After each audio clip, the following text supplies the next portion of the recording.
Amy Clowrey is an abuse solicitor at Spitalski's Solicitors and has represented survivors in the inquiry and survivors through the Lambeth redress scheme. Good morning to you, Amy. Morning, Julia. Good morning. I don't know how many times that we in this country are going to have an inquiry into something that's happened in the past, and often really very recent past, and discover that there's been abuse on a grand scale, and that pretty much everyone knew about it. Everyone seemed to know it was happening. It was reported on. It went to the police. It went to the top of the council. It went everywhere, and everyone did absolutely nothing to stop it. For me, for you, for most right-minded people listening to this is incomprehensible. How on earth did this happen? Well, I think it was the culture at the time, partly. Well, there was a culture in the 80s that you were allowed to sexually abuse children. I don't remember that. No, I mean a culture just to cover things up and ignore things and protect your own. I think wherever there are children, there will always be paedophiles, and that's not something that we can really get away from. But what we can do is put things in place to protect those children, and proper checks and proper vetting to be done.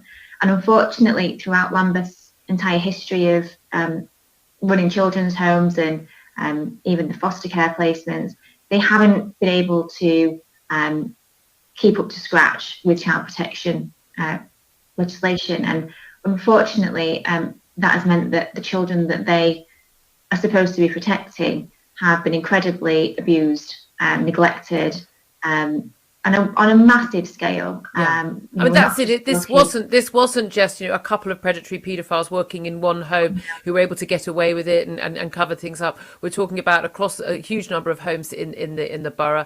I don't believe for a moment this is only happening in Lambeth. I know that other London boroughs have had issues. We know across the country. We know this is happening with Jimmy Savile in hospitals, for goodness sake. There does seem to be a real issue that children failed by their families, that they ended up in care, these children, and then being failed again by the people. Again, the word care, a care home where they were abused and maltreated, but then the people they would turn to for help then also failing them. We've had some extraordinary witness statements from victims about people being abused under the age of 5. We're talking about rape and beatings. We're talking about the people being passed around, girls being forced into prostitution at a very young age. And again, it's not prostitution; it's gang rape. That's what it is. Let's call it what it is. But there's no such thing as a child prostitute. It's forced abuse. And we're talking about even a child being beaten and abused, very, very violently, sexually abused by a doctor that they saw. So the very people that these children should have been able to turn to help them were the people who were perpetrating the abuse or covering it up. There's been some claims that a lot of this was down to political battles that were being fought by a very left-wing council at Lambeth and a then Tory government. Does that explain any of it? I don't think that's an excuse. I think it absolutely plays into it, because I think that the attentions of those that were in the positions of power and should be doing the best to protect children were distracted by things that were going on elsewhere and weren't prioritising children and the social services department when they should have been. I don't think it's just political. I think there were issues in relation to budgets. I think there were issues in relation to the way in which the council the vetting process and the employment process.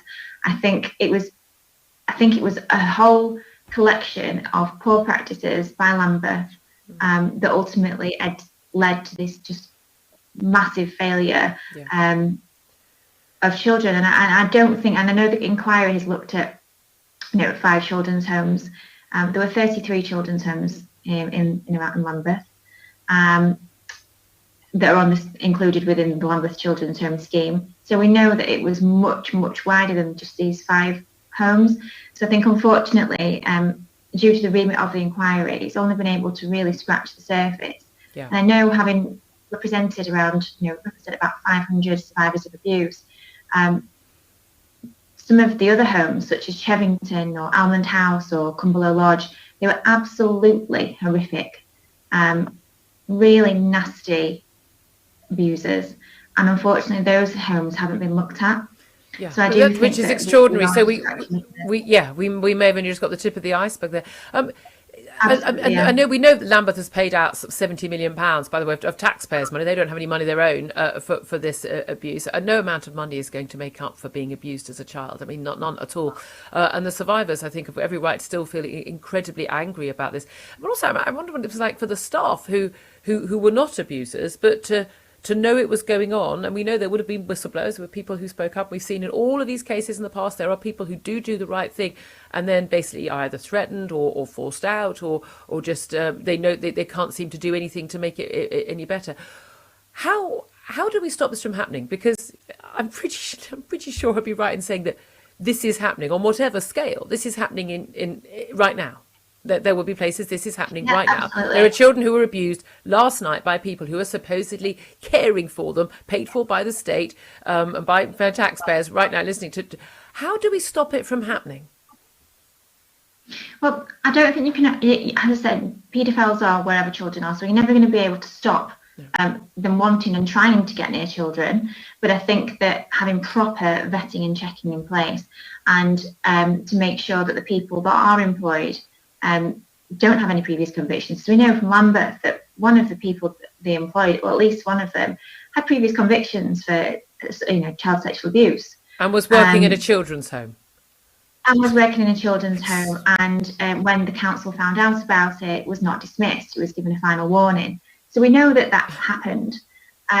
And one of the recommendations from the report is actually for Lambeth to make sure that we're reviewing recruitment processes for foster carers and also children's home staff. So there's obviously still failings there, otherwise it wouldn't be a recommendation of the inquiry. And aside from that, I think raising awareness with children. I think that children need to be educated from a very young age about what is acceptable and what isn't, and where they can turn to. Yeah. And I think that we need to introduce mandatory reporting. I think that, there has to be a penalty for it. If you knew about it and you didn't try to stop it, you have to pay a penalty. We've got to make it that way, unfortunately. Amy, Clowrey, I mean, thank you so much for doing the amazing work that you do with those victims. I absolutely, it defies belief, and yet